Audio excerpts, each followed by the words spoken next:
नमस्कार, आप देख रहे हैं 7 टीवी भारत। 7 टीवी भारत के खास प्रोग्राम न्यूज मिनट में आपका बहुत बहुत स्वागत है। मैं हूं आपके साथ सुशील गिरीश। वीडियो में आगे बढ़ने से पहले इस चैनल को सब्सक्राइब करें। उपराष्ट्रपति पद के लिए कहां से उछला शशि थरूर का नाम? क्या संभव है ऐसा? जगदीप धनखड़ के उपराष्ट्रपति पद से इस्तीफे के बाद अचानक सोशल मीडिया पर उनके उपराष्ट्रपति बनने की चर्चा चलने लगी। देश की राजनीति को बहुत नजदीक से जानने वाले चकित रह गए कि आखिर किस तरह शशि थरूर का नाम किस तरह सामने आ गया। केवल नाम के कांग्रेस नेता हो चुके केरल के सांसद शशि थरूर अपने व्यक्तित्व, शानदार इंग्लिश का ज्ञान, अपनी मशहूर किताबों और विदेश नीति की विशेषज्ञता के चलते भारतीय उच्च मध्यम वर्ग के बीच बेहद लोकप्रिय हैं। जब से उन्होंने प्रधानमंत्री नरेंद्र मोदी की कुछ मौकों पर तारीफ कर दी, वो अपनी पार्टी से दूर होते गए। आज वे केवल नाम मात्र के कांग्रेसी हैं। उन्हें पार्टी के विशेष मौकों पर बुलाया नहीं जाता है। पार्टी के अंदर कुछ लोग ऐसे हैं जो अक्सर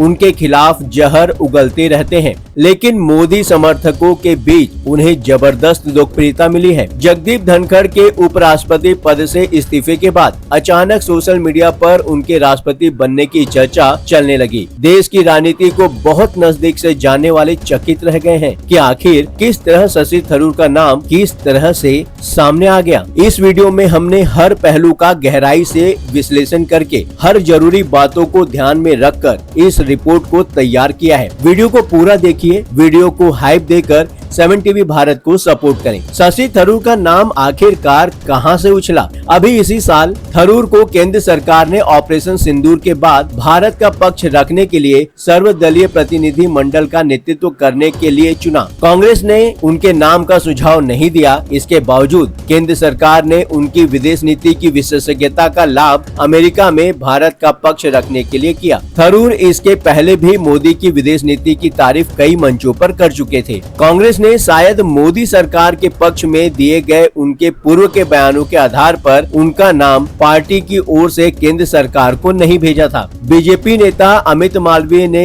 इसे कांग्रेस और राहुल गांधी की कमजोरी के रूप में प्रस्तुत किया। इस घटना के बाद से ही ऐसा लगने लगा है कि थरूर को बीजेपी और भी मौकों पर विपक्ष को घेरने में इस्तेमाल कर सकती है। दरअसल थरूर ने 2024 में एक मलयालम पॉडकास्ट में कहा था कि अगर कांग्रेस उनकी सेवाओं का उपयोग नहीं करना चाहती तो उनके पास अन्य विकल्प हैं। इस तरह के बयानों के बाद से लगातार यह अनुमान लगाया जा रहा है कि वह बीजेपी के साथ जा सकते हैं या कोई संवैधानिक पद स्वीकार कर सकते हैं। धनखड़ के इस्तीफा के बाद मोदी सरकार में पहुंच रखने वाले एक वरिष्ठ पत्रकार ने ट्वीट करके लिखा कि 2 केंद्रीय मंत्रियों और शशि थरूर में से कोई भी धनखड़ का स्थान ले सकता है। इसके बाद हजारों लोगों ने थरूर के पक्ष में लिखना शुरू किया। कई लोगों ने लिखा है कि वे देश के लिए सर्वोत्तम उपराष्ट्रपति साबित हो सकते हैं। बात यह है कि क्या शशि थरूर इस पद को स्वीकार करेंगे? हालांकि जब जब शशि थरूर से पूछा जाता है कि क्या वे बीजेपी में जा रहे हैं, तो उन्होंने बार बार यही कहा है कि वह कांग्रेस के साथ बने रहेंगे और बीजेपी में शामिल होने की उनकी कोई मंशा नहीं है। 2024 में जब उनसे पूछा गया कि क्या वह बीजेपी में शामिल होंगे, तो उन्होंने इसे साफ तौर पर खारिज किया और कहा कि उनकी प्राथमिकता राष्ट्रीय हित और कांग्रेस की विचारधारा है। हालांकि ऑपरेशन सिंदूर के बाद उन्होंने जिस तरह कांग्रेस की आलोचना करते हुए कई लेख लिखे हैं, उसे तो यही लगता है कि अब उनके दिन कांग्रेस में पूरे हो चुके हैं। कांग्रेस के कई वरिष्ठ नेता उनके खिलाफ लगातार जहर उगल रहे हैं। इससे भी यही लगता है कि कांग्रेस में उनकी कहानी अब वाकई खत्म हो चुकी है। इसलिए कई बार ऐसा लगता है कि यदि बीजेपी उन्हें उपराष्ट्रपति पद की पेशकश करती है तो थरूर जरूर इस पर विचार कर सकते हैं। पर थरूर को नजदीक से जानने वाले लोग जानते हैं कि उनकी इच्छा केरल के मुख्यमंत्री कैंडिडेट बनना है। पर इसमें दिक्कत यह है कि कांग्रेस में रहते हुए यह अब संभव नहीं है। दूसरी तरफ अगर बीजेपी उन्हें केरल में सीएम कैंडिडेट बनाती है तो भी उन्हें कोई फायदा नहीं होने वाला, क्योंकि अभी हाल फिलहाल में ऐसा नहीं लगता है कि केरल में बीजेपी इतनी मजबूत हो गई है कि वो अपना सीएम बना सकती है। इसलिए थरूर के लिए तार्किक तो यही रहेगा कि अगर उनका नाम उपराष्ट्रपति पद के लिए प्रस्तावित किया जाता है तो वो उस पर अपनी हामी भर दें। पर सवाल उठता है कि क्या बीजेपी एक बार फिर किसी बाहरी को संवैधानिक पद देकर अपना भद पिटवाएगी? भारतीय जनता पार्टी को